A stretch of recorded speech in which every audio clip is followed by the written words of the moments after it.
नमस्कार, जय हिंद। आप सभी का स्वागत है हमारी यूट्यूब चैनल समृद्धि इंस्टीट्यूट पर। आइए आज हम आप सभी के लिए बहुत बेहतर चैप्टर लेकर के आए हैं। जो हमारे आज चैप्टर का क्या नाम है? एकिक का नियम। एकिक का नियम, ये जो है एकिक नियम ऐसा महत्वपूर्ण चैप्टर है जो आप लोगों को छोटे लेवल से लेकर के बहुत बड़ी परीक्षाओं तक सभी परीक्षाओं में देखने को मिलता है। तो आप लोग इस चैप्टर को बहुत ही बेहतर तरीके से इसको समझिए। मैं इतने बेहतर तरीके से आसान भाषा में समझाऊंगा कि आप लोग बेहद खुश हो जाएंगे कि सर कितना बेहतर पढ़ाते हैं। तो आइए आज हम क्या लेते हैं, एकिक नियम का पहला सवाल। हमारा पहला सवाल क्या कहता है, और एकिक नियम की जो सवाल होते हैं ये लोग बाग आम भाषा में जब आप चार लोग कहीं बैठे हों तो आपके बीच में भी ऐसे बहुत से सवाल आ जाते हैं कि इसका नियम किस पर आधारित होता है? एकिक नियम पर आधारित होता है। कि मान लीजिए कहीं पर हम चार लोग बैठे हैं, कोई 1 दर्जन केला लेके आया, पूछा कि भाई हम इसको मान लीजिए कि 48 रुपये में 1 दर्जन केला लेके आया, और वो कहने लगा कि भाई बताओ ये 5 रुपये में 5 केले कितने रुपए की मिलेगी? यदि अब वहां पर गांव या मोहल्ले में जो लोग बैठे होते हैं वो तो इतने आसान तरीके से इतना सरल भाषा में उत्तर दे देते हैं कि आप लोग खुद नहीं समझ पाएंगे कैसे नियम हल कर देते हैं। तो हम वहां पर क्या करते हैं कि हम पहले एक केले का मूल्य निकाल लेंगे कि एक केला हमको कितने रुपए में पड़ा। फिर हम क्या करेंगे, उसमें 5 केले का या 8 पूछेगा तो 8 केले का गुणा कर देंगे। ठीक है, ये है हमारा एकिक का नियम। आइए हम सवाल लेते हैं और सवाल के माध्यम से नियम को समझते हैं। ठीक है, आज का हमारा पहला सवाल है कि एक कुर्सी का मूल्य 400 रुपये है तो 8 कुर्सी का मूल्य क्या होगा? ठीक है, आज का हमारा पहला सवाल क्या है? बहुत ही सिंपल सवाल आज हम लाए हैं आप लोगों को, और सिंपल से कठिन की ओर चलेंगे। ठीक है, तो आज का हमारा पहला सवाल क्या है कि एक कुर्सी का मूल्य 400 रुपये है तो 8 कुर्सी का मूल्य क्या होगा? तो ये तो बहुत सिंपल सवाल है, आप लोग इसको सुन करके बता देंगे कि 8 चौक 3200 रुपये। कैसे किए? हम क्या कर दिए, उसमें गुणा कर दिए, क्योंकि एक कुर्सी का हमको मूल्य पता है। एक कुर्सी का मूल्य हमको कितना दिया है? 400 रुपये। ठीक है, कितना रुपए दिया है? 400 रुपये दिया गया है। तो हम 8 कुर्सी का मूल्य निकालेंगे। तो 8 कुर्सी का मूल्य के लिए हम क्या करेंगे, 400 में 8 का गुणा कर देंगे। कितना हो जाएगा?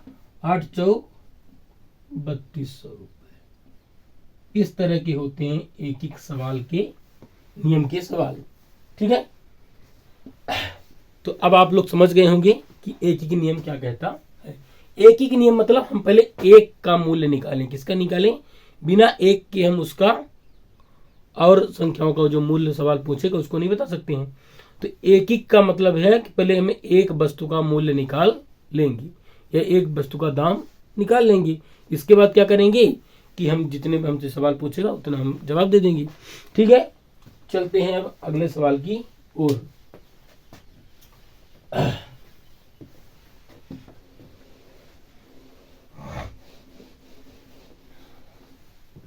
हमारा दूसरा सवाल कह रहा है कि 4 किलोग्राम चावल का मूल्य 68 रुपये है। दूसरा सवाल है कि 4 किलोग्राम चावल का मूल्य 68 रुपये है तो 9 किलोग्राम चावल का मूल्य क्या होगा? ठीक है, क्या कह रहा है हमारा सवाल कि 4 किलोग्राम चावल का मूल्य कितना है, 68 रुपए है। तो 9 किलो चावल का मूल्य कितना होगा। तो पहले हम क्या करते हैं, 1 किलोग्राम चावल का मूल्य निकाल लेंगे, फिर इसके बाद क्या करेंगे, उसमें 9 वाले में क्या कर देंगे, गुणा कर देंगे, क्योंकि 1 किलो का हमको अगर दाम पता चल गया फिर जितना सवाल हो मानो पूछ ले। हम पहले क्या करते हैं, हमको दिया गया है 4 किलोग्राम चावल का मूल्य कितना है, 68 रुपए है। ठीक है, तो पहले हम 1 किलो का निकालते हैं कितना हो जाएगा। तो क्या करेंगे, इसमें 4 का भाग कर देंगे। 1 किलोग्राम के लिए 68/4, अब इसको 4 से काट देंगे, कितने बार जाएगा, 4 एक कम 4, 17 चौको 68। 1 किलोग्राम चावल कितने की आ रहा है, 17 रुपए का आ रहा है। तो हमको कितना ग्राम का किलो बताना है, किलोग्राम का 9 किलोग्राम का। तो क्या करेंगे, 17 में 9 का गुणा कर देंगे, और 17 नहीं 153 रुपए। 9 किलोग्राम चावल का मूल्य कितना आ गया, तो क्या लिख देंगे हम, 9 किलोग्राम चावल का मूल्य कितना आ गया है, 153 रुपए आ गया है। ठीक है, इसी तरह आप लोगों को कई सवाल मिलेंगे और आपके आम बोलचाल भाषा में इस तरह सवाल के आते हैं कि हम मान लीजिए हम कहीं दुकान पर जाते हैं, दुकान वाले ने बोला कि हम ये 5 साड़ी आपको हम 1500 रुपये में देंगे। कितने में देंगे, 1500 रुपये में देंगे। तो उसने बोला कि हम 5 साड़ी कितने में देंगे, 1500 रुपये में देंगे, लेकिन हमको जरूरत कितने की है, 4 की। कितने की जरूरत है, 4 की जरूरत है। तो हम क्या करेंगे, उसी में से 4 का मूल्य नहीं, पहले 1 का मूल्य निकालेंगे। 1 साड़ी हमको कितने रुपए में पड़ रही है। जब 1 रुपए का दाम, 1 साड़ी का मूल्य पता चल जाएगा हमको, तो क्या करेंगे, हम 4 साड़ियों का मूल्य निकाल देते हैं। तो मान लीजिए हमको 1 साड़ी का दे दिया कि 1 साड़ी का मूल्य 5 साड़ी का मूल्य कितना है, 1500 रुपए है। हम क्या करते हैं, पहले 1 साड़ी का मूल्य निकाल लेते हैं, 1500/5, 5 एक कम 5, 5 त्याई 15, कितना आ गया, 300 रुपए। जब 1 साड़ी का हमको पता चल गया कितना है, 300 रुपए, तो हम 4 साड़ी का क्या कर सकते हैं, बता सकते हैं। तो 4 साड़ी का मूल्य कितना हो जाएगा हमारे पास, 300 गुणे 4, 4 त्याई 1200 रुपए क्या हो जाएगा, हमारे 4 साड़ियों का मूल्य हो जाएगा। इस तरह से आते हैं हमारे एक एक सवाल। ठीक है ना, एक एक नियम जो है इसका मतलब ये है कि किसी एक वस्तु का हम पहले क्या करें, मूल्य निकाल लें, इसके बाद फिर उसमें हल कर देंगे। ठीक है ना, अब चलते हैं हम लोग अगले सवाल की ओर।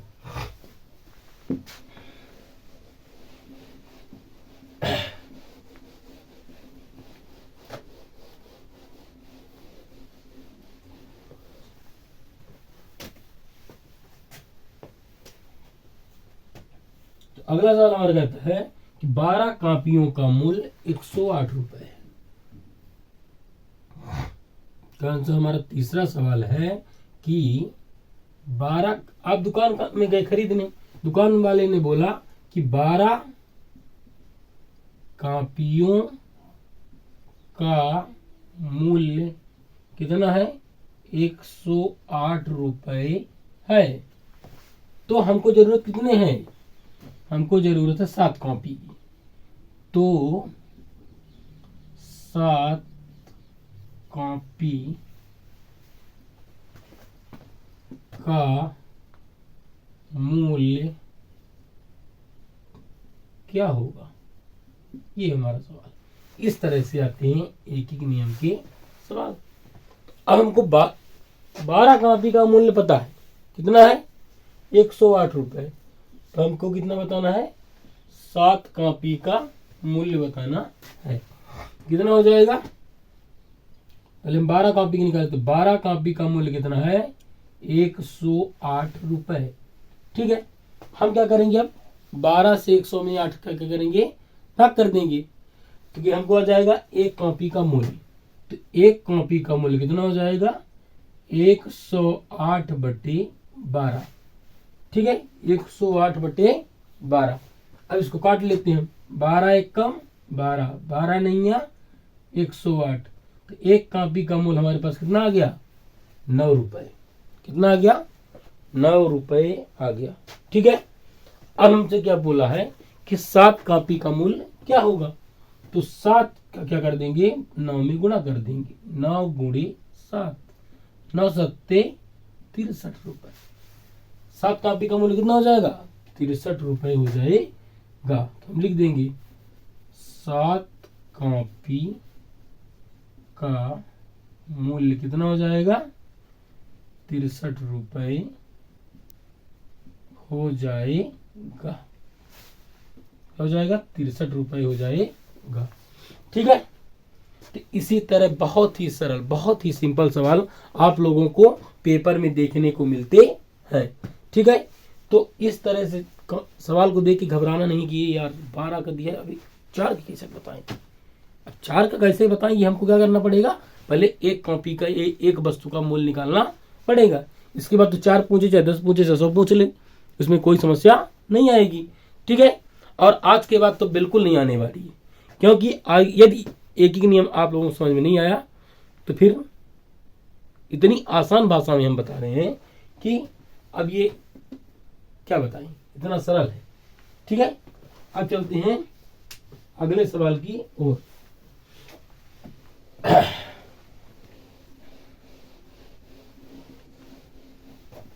हमारा अगला सवाल कह रहा है कि 5 बैग का मूल्य 475 रुपए है। चौथा सवाल हमारा कि 5 बैग का मूल्य 475 रुपए है, तो 8 बैग का मूल्य क्या होगा, ठीक है। हमारा सवाल क्या कर रहा है कि 5 बैग का मूल्य कितना है, 475 रुपए है, तो 8 बैग का मूल्य क्या होगा, ठीक है। हम क्या करते हैं, पहले 5 बैग से एक बैग का निकाल लेते हैं। 5 बैग का कितना हमारे पास 475 रुपए आ गया। हम क्या करते हैं, एक का कर लेते हैं, एक बैग का मूल्य कितना हो जाएगा, 5 का क्या कर देंगे, भाग कर देंगे, 475/5। अब क्या करेंगे, इसको 5 से भाग कर लेते हैं, कितना हो जाएगा, 5 नमा 45, 2 बचा 25 हो गया, 5 25, कितना आ गया, एक बैग का मूल्य 95 रुपए आ गया। जब एक बैग का मूल्य 95 रुपए आ जाएगा, हमको कितना बैग का पूछ रहा है, 8 बैग का, तो हम निकाल सकते हैं 8 बैग का मूल्य, 8 बैग का मूल्य कितना हो जाएगा, 95 गुणे 8, और क्या कर देंगे, गुणा कर देंगे, हम कितना हो जाएगा, 8 पंचे 40, हासिल आई 4, 8 9 72, 72 4 76, 8 बैग का मूल्य कितना हो जाएगा हमारे पास, 760 रुपए आ जाएगा, ठीक है।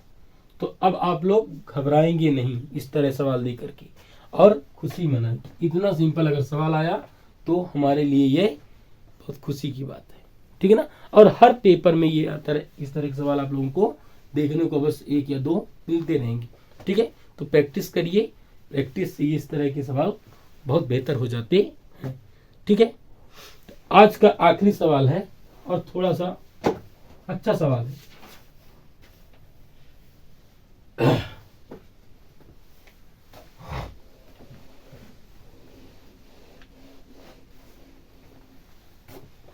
आज का हमारा सवाल है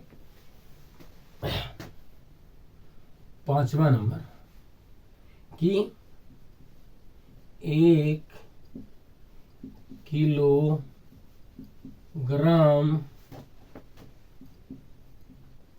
शक्कर का मूल्य 40 रुपए है। कितने रुपए है, 40 रुपए है, तो 300 ग्राम शक्कर का मूल्य क्या होगा, ये है बेहतरीन सवाल। अब आप लोगों के पेपर में इसी तरह सवाल आने लगे हैं, ठीक है। तो आज का ये जो हमारा सवाल है क्या कह रहा है कि 1 किलोग्राम शक्कर कितने रुपए में आ रही है? 40 रुपए में आ रही है। 1 किलोग्राम शक्कर कितने रुपए में आ रही है? 40 रुपए में। लेकिन हमको किसमें बताना है आंसर? ग्राम में बताना है। और ये हमको किसमें दिया है? किलोग्राम में। हम पहले ये ज्ञात कर लेते हैं कि 1 ग्राम शक्कर कितने रुपए में आएगी, ठीक है। तो एक एक का नियम लगाएंगे। हम क्या करते हैं, पहले हमको ये पता तो होना चाहिए कि 1 किलोग्राम में शक्कर कितने ग्राम आती है? 1000 ग्राम शक्कर आती है, ठीक है। कितने ग्राम आती है? इसका मतलब क्या हो गया? 1000 ग्राम कितने में आ रही है? 40 रुपए में आ रही है। अब हम क्या कर लेंगे, 1 ग्राम का मूल्य कर लेते हैं। 1 ग्राम का मूल्य कितना हो जाएगा? 40/1000, ठीक है। 0 से 0 कट गया, 4 एक कम 4 और 25 चौको 100, कितना आ गया? 1/25 आ गया। कितने का? 1 ग्राम शक्कर का। 1/25 हमको कितने ग्राम का बताना है? 300 ग्राम शक्कर का क्या बताना है? मूल्य बताना है। 300 का गुणा कर देते हैं, 1/25 गुणे 300, 25 इसको काट देते हैं, 25 एक कम 25, कितना बचा? 5 बचा, 50 हो गया। 25 दूना 50, ठीक है। अब हम गुणा कर लेंगे, कितना हो जाएगा? 12 एक कम 12। तो 300 ग्राम शक्कर का मूल्य कितना आ गया? 12 रुपए आ गया, ठीक है। ये रहा बेहतरीन सवाल आप लोगों के लिए, ठीक है। तो ये सेशन का आज का हमारा अंतिम सवाल था, ठीक है। तो आप लोगों को हमारा वीडियो कैसा लगा? यदि अच्छा लगा है और आपके ये उपयोगी है तो आप लोग हमारे चैनल को सब्सक्राइब करें, लाइक करें और कमेंट किए बिना नहीं जाना है कि हमारा वीडियो आप लोगों को कैसा लगता है, ठीक है। तो ये सेशन हम यहीं पर समाप्त करेंगे। जय हिंद, जय भारत, धन्यवाद।